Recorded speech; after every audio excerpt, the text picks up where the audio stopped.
E aí, meus amores, tudo bem com vocês? Como é que vão as coisas por aí? Bom, pessoal, vamos dar continuidade à nossa matéria, tá? Vamos aí falar do módulo 13, que é o módulo que fala sobre resenhas, né?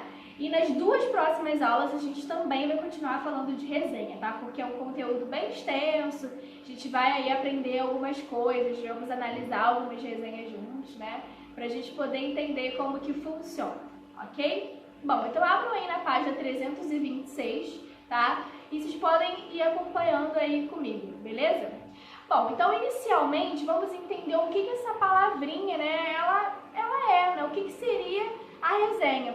Bom, a resenha é um texto, né, que resume uma determinada obra, né? E além de resumir uma determinada obra, também faz, né, uma análise crítica sobre essa obra. Essa análise crítica, ela pode ser uma análise positiva, mas ela também pode ser uma análise negativa, tá? A gente vai falar sobre isso mais à frente. Então, a resenha ela é responsável, né, por resumir uma obra, né, resumir às vezes aí um livro, um filme, enfim, a gente vai perceber que isso pode se encaixar em diversos contextos, tá? Então a gente resume uma determinada obra e a gente também faz uma análise crítica sobre essa obra, né? Então a gente coloca ali a nossa opinião, a nossa visão, né? Se aquela obra é uma obra boa para as pessoas conhecerem ou se não é tão legal assim, quais são os pontos positivos, quais são os pontos negativos, enfim, tá?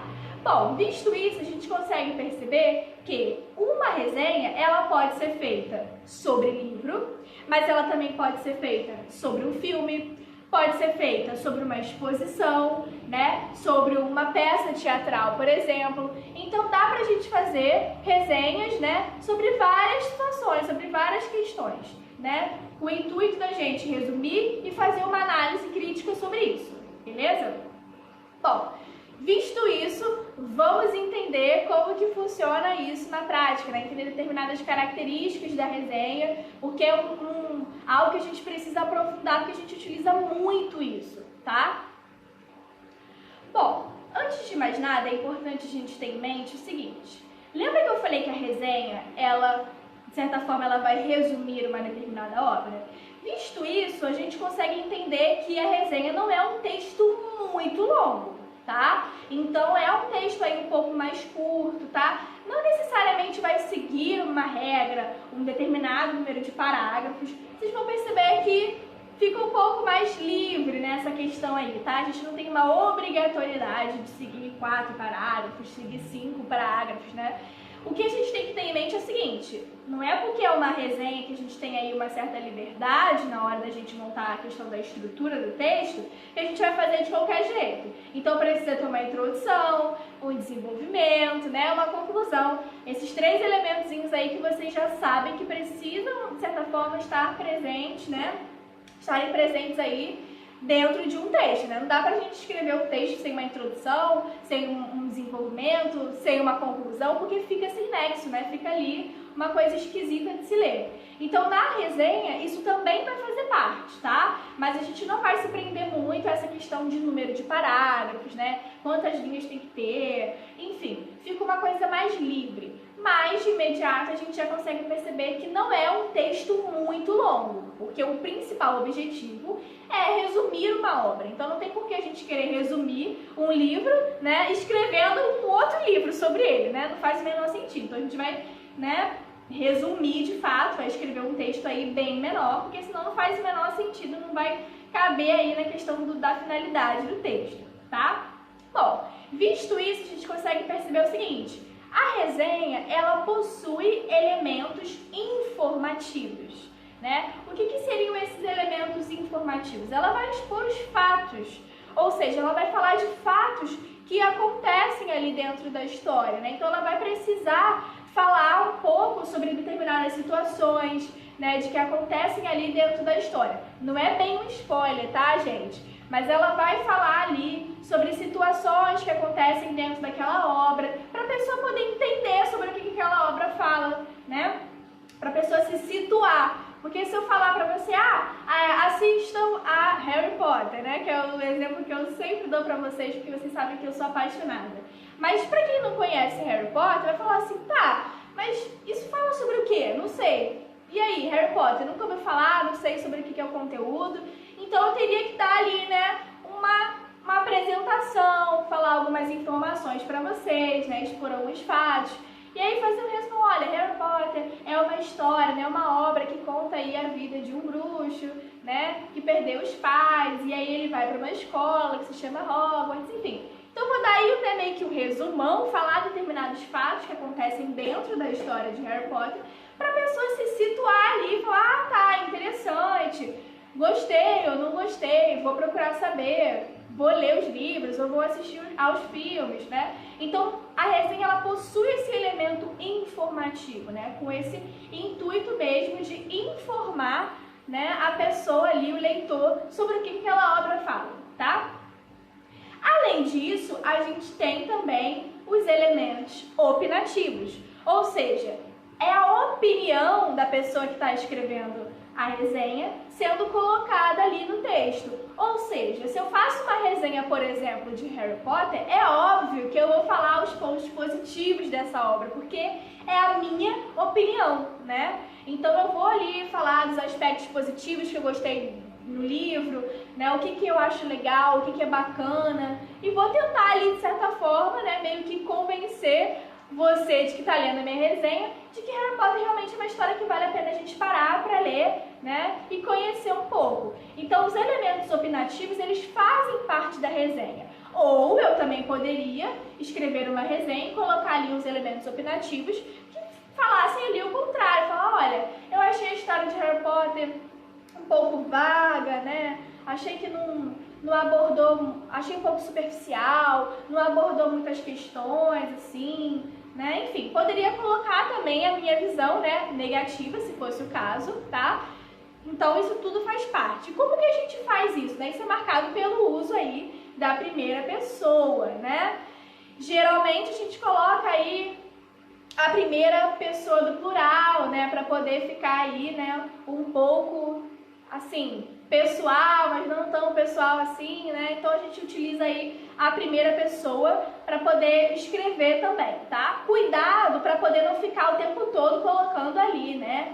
Acreditamos, estamos, pensamos, porque senão fica muito repetitivo, tá? Mas o uso de primeira pessoa é sim muito marcante dentro de uma resenha, ok? Outra questão também que eu gostaria que vocês compreendessem é que vocês vão perceber quando vocês forem, né, lendo aí as resenhas, vocês forem estudando mais sobre isso, né, vocês vão perceber que algumas resenhas são mais incisivas, né, de querer ali convencer o leitor a ler, a conhecer aquela história, e outras resenhas já não são tão incisivas assim, tá? Então pode ser que vocês percebam aí, vocês vão ver essa diferença entre uma resenha e outra quando vocês forem começar a ler as resenhas, né, se sintonizarem aí com esse texto, né? Vocês vão perceber que algumas resenhas elas vão ali meio que quase que convencer você, quase que te obrigar a ler aquele livro ou ver aquele filme, porque realmente você ficou convencido ao ler aquela resenha. E outras resenhas também pode ser que não façam muito isso, né? Então, às vezes vai partir aí para um lado de maior crítica, né? E aí você vai ler a resenha e falar assim, poxa, não me interessei tanto pela história, achei que não vai me acrescentar muita coisa, e aí meio que você deixa pra lá, tá? Então vocês vão perceber que essa questão aí do elemento opinativo, algumas resenhas vão, né, ser mais incisivas, né, nessa questão aí de convencer a pessoa, convencer o leitor a ler aquele livro, ou assistir aquele filme, ou a ver aquela peça, enfim. E outras resenhas já vão, né, partir para um lado mais crítico mesmo e falar, ó, não é tudo isso não, tá? É claro que não é colocado com essas palavras, né? Aqui eu tô colocando de uma forma mais informal para vocês entenderem, né? E irem aí se sintonizando com a resenha, tá? Até porque vamos falar agora, né, da linguagem que é utilizada dentro de uma resenha. A linguagem é uma linguagem formal, tá, gente? Você não vai escrever uma resenha colocando um monte de gírias, falando um monte de coisa, assim, com marcas de oralidade. Não. É necessário que a gente utilize aí a linguagem formal, tá? Para poder fazer uma resenha. Só que o vocabulário que a gente for utilizar, ou seja, né, as palavras que a gente for ali colocar dentro da nossa resenha, pode ser palavras mais simples, não precisa ser algo muito rebuscado, nada muito, ó, meu Deus, que escrita difícil, né? Porque, afinal de contas, qual é o objetivo da resenha? Não é ali, de certa forma, informar o leitor, né? Mostrar para o leitor ali, né, o resumo de um livro, o resumo de um filme, dar também a opinião. Então, por que a gente vai colocar, né, palavras mirabolantes, coisas, né? Não tem muito porquê da gente fazer isso, tá? Mas sim, iremos utilizar a linguagem formal, tá? E o vocabulário que será utilizado será um vocabulário mais simples, mais objetivo e mais claro, ok? Bom, visto isso, vamos partir aí, né, para essa questão final da nossa aula, né? Quais são os meios de circulação? Ou seja, onde que a gente pode encontrar uma resenha? Onde que uma resenha pode ser publicada, né? Como é que funciona isso daí? Bom, uma resenha ela pode ser publicada em um jornal, em uma revista, em um blog, em um site, em um vlog, em um podcast. Pode ser colocada também como vídeo, né? No YouTube também dá pra gente fazer resenha também por vídeo. Vocês vão perceber que são várias formas de a gente fazer resenha, né? Vários meios de circulação que a resenha está ali transitando o tempo inteiro, tá? Então são várias possibilidades da gente colocar aí a resenha para circular, tá? Então percebam que é algo bem interessante, bem amplo, dá pra gente explorar em vários caminhos, né? Em vários meios. Inclusive na próxima aula a gente vai falar aí, né? Dessa questão da resenha sendo colocada em vídeos, principalmente, né, blogueiras que a gente tem hoje em dia falando sobre livros, tem canais no YouTube que falam sobre isso, né, e a gente vai estudar um pouco mais sobre isso, de como que isso funciona, como que isso é feito, como que é a estrutura, como é que se prepara uma resenha, né, por vídeo, tudo isso a gente vai ver na próxima aula, tá, no módulo 14, ok?